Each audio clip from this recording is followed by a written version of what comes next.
Hello student, today we are going to learn English grammar. आपण पाहत आहोत figure of speech. Hello student, today we are going to learn English grammar. आपण पाहत आलेलो आहोत English मधून अलंकार figure of speech. यामध्ये आपण simile, personification, illustration असे पाहत आलेलो आहे. तर आज आपण पाहणार आहोत repetition अलंकार आणि एनालिसिस म्हणजे काय असतं. तर रिपीटेशन पहा, त्यात शब्दातच सगळं आहे. चला वेळ न घालवता पाहूया रिपीटेशन अलंकार कसा ओळखायचा.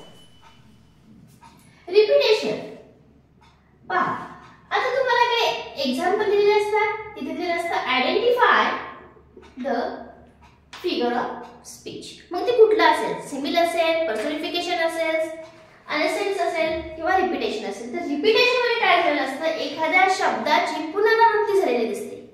काय झालेलं दिसत असतं, पुनरावृत्ती म्हणजे परत परत एखादा शब्द आलेला दिसतो, म्हणूनच रिपीट पासून रिपीटेशन. मग तसंच रिपीटेशन साठी पहा, एक एक्झाम्पल देते. Example keep fit little man keep fit. पहा इथे कशाचं रिपीटेशन झालेलं दिसतंय, keep fit little man keep fit. म्हणजे कीप फिट या शब्दाचं काय झालं, परत परत आला येतो, म्हणूनच याला म्हणायचं रिपीटेशन अलंकार. ओके, म्हणजे एखाद्या शब्दामध्ये जर एखाद्या शब्दाचा एखाद्या वाक्यात पुनरावृत्ती झालेली दिसते, परत परत आलेला दिसत असेल, तर त्याला काय म्हणायचं आपण, रिपीटेशन अलंकार. फॉर एक्झाम्पल एखादं दुसरं घेऊया, जस्ट स्माइल असं पण होऊ शकतो. Just smile little boy, just smile little boy, just smile. भारी छोट्या मुला काय कर, फक्त हस तू. या ठिकाणी सुद्धा आपण काय करू शकतो की पहा, ओळखू शकतो का हा अलंकार कुठला आहे. जस्ट स्माइल इथं पण आले, लिटिल बॉय जस्ट स्माइल म्हणजे इथं काय आले, एखाद्या शब्दाचं परत परत पुनरावृत्ती झालेली दिसते. चला अजून एखादा घेऊया, a few mortals running पहा इथं काय झालं, लगेच झालं, थोडं तरी अंतर पडलं होतं, इथे नाही पडलं तरी चालतं. रिपीटेशन तर झालंय ना. Okay, running and A. पहा इथं रिपीटेशन झाले, परत जवळ जवळ आले तरी काही फरक पडत नाही. And A ignoring.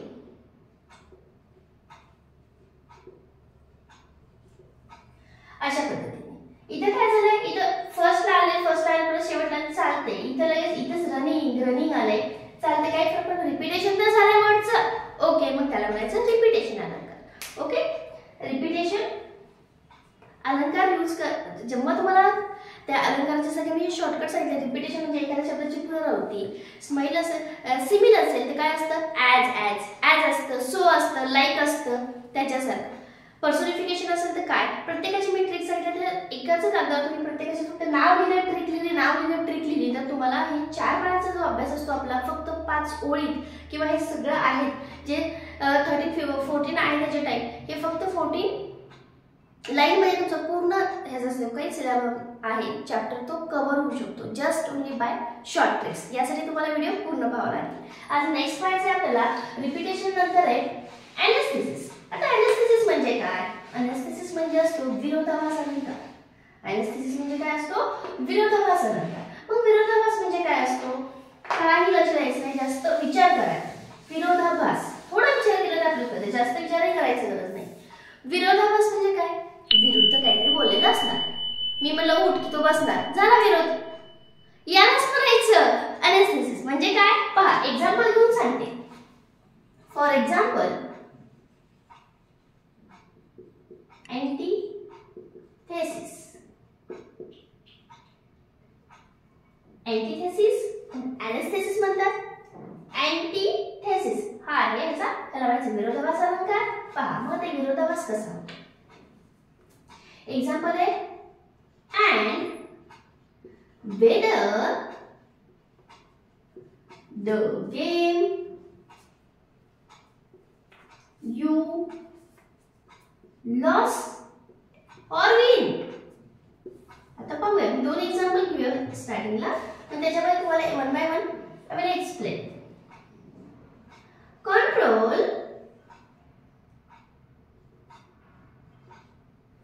and cleanly night and days. पहा, दोन एक्झाम्पल घेते तुम्ही इथे या ठिकाणी. काय झालेलं आहे इथं? and whether the game you lost or win. जिंकलास का हरलास? आला विरुद्ध. जिंकणं एक, विन म्हणजे जिंकणं, सॉरी, लॉस म्हणजे हारणं. म्हणजे काय केलं इथं? विरुद्ध दिसतं क्रिया, म्हणूनच लॉस विन आलं झालं. कुठला झाला? Antithesis. Okay. Control and clearing night and day. दिवस रात्र आला विरुद्ध झालं. याच्यासाठी त्याला म्हणायचं विरोधाभास. का म्हणायचं विरोधाभास? विरुद्ध शब्द याच्यात आलेले दिसतातच. अजून एक मी तुम्हाला एक्झाम्पल देऊन सांगते. And you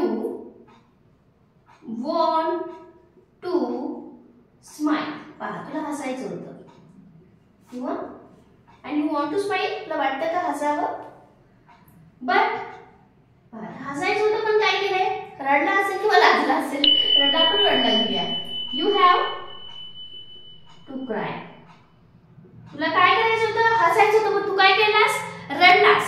म्हणजे स्माइल क्राय झालं विरुद्ध का? हसायला सांगितलं तर रडला म्हणजे विरुद्ध झाला. त्यालाच म्हणायचं विरोधाभासाला. म्हणजे जेव्हा तुम्हाला असं सेंटेन्स दिलेलं असेल त्यात पाहायचं, आयडेंटिफाय करायला सांगितलं असेल तर एखाद्या शब्दाची पुनरावृत्ती झाली का? नाही. ओके, मग काय झालं? ॲज लाईक ॲज आले का? नाही, ते पण नाही. मग काय झालेलं आहे? एखादी निर्जीव वस्तू सजीव झालेली आहे का? ओके, ते पण नाहीये. मग झालं त्या टाईपचे नाहीये. परत काय? विरुद्ध शब्द आलेत का? हो आले. यस, दॅट अँटिथेसिस आलं. ओके, त्याला काय करायचं? अँटिथेसिस फिगर ऑफ स्पीच. म्हणजे अलंकार तुम्हाला जास्तीत जास्त ऐकण्यात येतं म्हणून मी नेहमी म्हणते अँटिथेसिस. अलंकार त्याच्यामुळे इंग्लिशमधून फिगर ऑफ स्पीच. यासारखे तुम्ही रिपिटेशन आणि अँटिथेसिस हे घेत आहेत. चॅप्टर लेंदी आहे, टाईप भरपूर मोठे आहेत. यापैकी काही टाईप तुम्हाला प्रत्येक सेक्शनला असतील किंवा प्रत्येक स्टँडर्डला वेगवेगळे टाईप असतील, त्यानुसार मीच घेत आहे तुम्हाला.